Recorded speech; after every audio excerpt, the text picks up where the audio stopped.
Good morning friends. मैं इस video में आपको बताऊंगा एसएससी एमटीएस में जो मोड ऑफ सिलेक्शन का जो पार्ट है, जिसमें बच्चों को जनरली कंफ्यूजन भी रह रहा है कि सर मोड ऑफ सिलेक्शन में कैसे क्या होगा।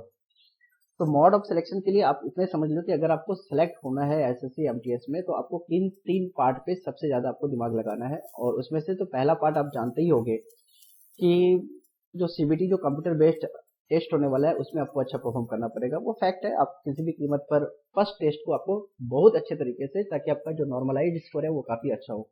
तो चलिए मैं आपको बताता हूँ, यहाँ पर मैं कुछ भी आपको अनजेन्युइनली कुछ नहीं बताऊंगा। मैं जो ये आपको दिखा रहा हूँ 17.1, ये आपके एसएससी का जो नोटिफिकेशन है, जो ऑफिशियल नोटिफिकेशन है, उसके तहत मैं आपको ये बता रहा हूँ।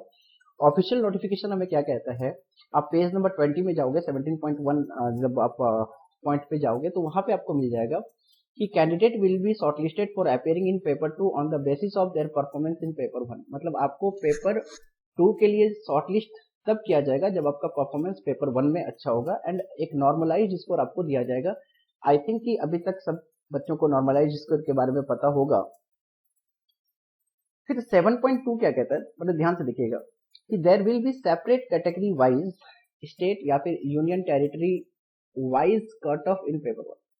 ये चीज पे आप बहुत अच्छे से नोटिस करना कि आपका जो कट ऑफ बनेगा सीबीटी का, जो पहला एग्जाम होगा, जो पेपर 1 का एग्जाम होगा, वो डिपेंड करेगा कि आपका स्टेट वाइज कट ऑफ क्या जा रहा है।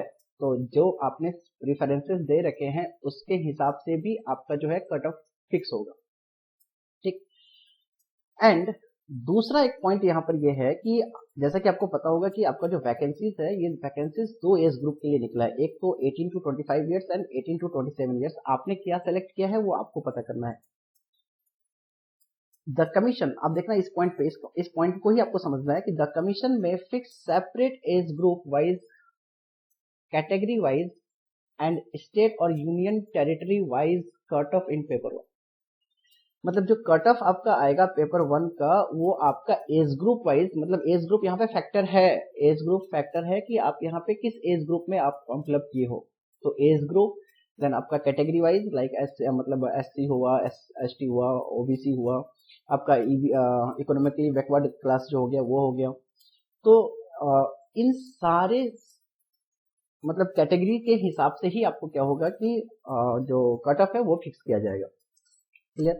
इसके बाद मैं आपको बताऊं, इसके बाद 17.3 पे जब आप आओगे तो यहाँ पर भी एक बात की जा रही है कि 17.3 में एक बात को काफी क्लियरली बोला गया है कि paper 2 will B qualifying in nature.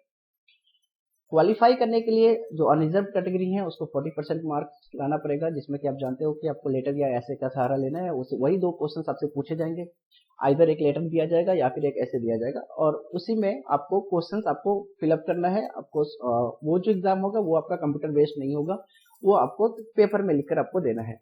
लेकिन 40% मार्क्स अनरिजर्व वाले को एंड 35% मार्क्स जो है रिजर्व कैटेगरी वाले कैंडिडेट को लाना ही लाना है। पेपर 2 को सिर्फ क्वालिफाइंग इन नेचर आपको समझना है। अब आप सोच रहे होंगे कि सर जब क्वालिफाइंग इन नेचर है तो फिर इसका आगे हमें करना क्या है, क्या मतलब इसका कोई खास रोल नहीं रहेगा? नहीं, इसका रोल रहेगा। इसका रोल रहेगा जब हम फाइनल सिलेक्शन की बात करेंगे, तब पेपर 2 का रोल रहेगा। वो भी मैं आपको आगे समझाता हूँ। फिलहाल मैं यहाँ पे देखता हूँ कि 17.3 में और क्या लिखा हुआ है। कह रहा है कि however marks scored by the candidate in paper 2 will be used to decide merit in case more than one candidate score equal normalise marks in paper 1। अगर मान लीजिए कि आपका जो नॉर्मलाइज मार्क्स है पेपर 1 का, वो 4-5 बच्चों का एकदम इक्वल आ रहा है, हालांकि काफी सारे बच्चों का इक्वल आएगा, लेकिन अगर आप 4-5 बच्चों का अगर इक्वल आ रहा है, देन क्या किया जाएगा, जो पेपर 2 में किसको कितना मार्क्स मिले हैं उसके हिसाब से उनको फाइनल सिलेक्शन के लिए, मतलब जो डॉक्यूमेंट वेरिफिकेशन है उसके लिए कॉल किया जाएगा। फिर क्या कह रहा है 17.4, आप देखो इसको कह रहा है कि based on the performance in paper 1 and scoring the cut off marks in paper 2, candidate will be shortlisted for the appearing in document verification. आपको डॉक्यूमेंट वेरिफिकेशन के लिए पेपर 1 एंड पेपर 2 दोनों का क्लियर होना काफी जरूरी है।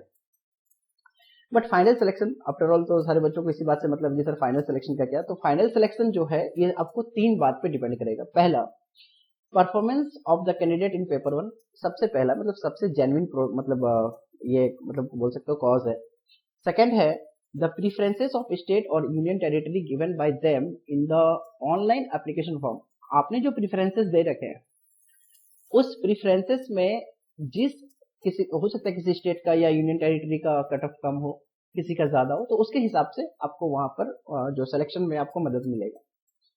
The age group of the candidate, इस चीज को आप नहीं भूलोगे। आपका जो एज ग्रुप है, जिस एज ग्रुप में आपने फॉर्म फिलअप किया है, मतलब जैसे कि मैं अभी थोड़ी देर पहले ही बताया कि 18 से 25 साल या 18 से 27 साल, उसके हिसाब से भी आपका कट ऑफ फिक्स किया जाएगा।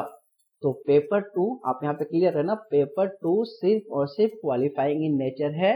उसका यूज हम तब करेंगे, या मतलब उसका यूज जनरली तब किया जाएगा जब मोर देन वन कैंडिडेट का इक्वल नॉर्मलाइज मार्क्स होगा, देन उसको मतलब जो आपका पेपर 2 का मार्क्स को काउंट किया जाएगा, किसका ज्यादा है किसका कम है। इन केस ऑफ, यहाँ भी जो नॉर्मलाइज स्कोर है यहाँ भी उसका काम हो रहा है, आप देखिएगा। In case of tie cases होने पर क्या होगा, पहली बात कि मान लीजिए कि नॉर्मलाइज स्कोर हो गया टाई, देन क्या किया जाएगा, टोटल मार्क्स इन पेपर 2 देखा जाएगा, जिसका ज्यादा है उसको पहले सिलेक्शन का मौका मिलेगा। दूसरा, डेट ऑफ बर्थ जिसका मतलब जो काफी यंग होंगे उसको कम प्रेफरेंसेस मिलेगा, जो थोड़े ओल्डर एज के होंगे जिनका एज मतलब क्या बोले कि जस्ट निकलने ही वाला है, जो 25 ईयर्स या 27 ईयर्स के तो लास्ट में होंगे, तो उनको पहले प्रेफरेंसेस दिया जाएगा, और बाकी जो यंगर्स हैं उसको थोड़ा लेस प्रेफरेंसेस में रखा जाएगा। उसके बावजूद भी अगर रहा तो alphabetical order of the names के हिसाब से जो है आपका सेट किया जाएगा। अभी आप समझ गए होंगे कि मोड ऑफ सिलेक्शन में पहली बात कि जो कट ऑफ होगा सेपरेट एज ग्रुप वाइज रहेगा, कैटेगरी वाइज रहेगा, एंड स्टेट या फिर यूनियन टेरिटरी वाइज आपका कट ऑफ रहेगा। ये एक इंपॉर्टेंट पॉइंट है। दूसरी पॉइंट मैं यहाँ पर बताया था कि 40% एंड 35% क्वालिफाइंग होना है, मतलब क्वालिफाइंग इन नेचर आपका जो पेपर 2 है इसमें इतने मार्क्स आपको लाने हैं। 17.5 में क्या है, performance of the candidate in paper 1, पहला जो 3 में आपको बताया था कि 3 पॉइंट पे आपको फोकस करना है कि आपका परफॉर्मेंस पेपर 1 में क्या है। दूसरा कि आपने प्रीफरेंसेस जो दे रखे हैं वो आपने कौन से प्रीफरेंसेस दे रखी है, वहां का कट ऑफ कितना है। तीसरा आपका एज ग्रुप क्या है। इस 3 से ही आपका मोड ऑफ सिलेक्शन, मतलब आपका जो सिलेक्शन है वो आपका होगा। तो आपको इसमें कंफ्यूज नहीं होना है, आपको मैक्सिमम कोशिश करना है कि आपका जो सीबीटी एग्जाम होने वाला है, जो पहला एग्जाम होने वाला है, आप उस एग्जाम में जितने अच्छा आप स्कोर कर सकते हो आप उसे करना है। नॉर्मलाइज्ड स्कोर अच्छा करने के लिए आपको रॉन्ग सिलेक्शंस आपको बहुत ही कम करने पड़ेंगे। आपको जो एक्यूरेसी लेवल है उसको काफी ज्यादा अच्छा रखना पड़ेगा। चलिए, थैंक यू दोस्तों। अगर कुछ और भी अगर आपके डाउट हो तो मैं नेक्स्ट वीडियो में मैं वो आपको बनाकर भेजूंगा। Thank you.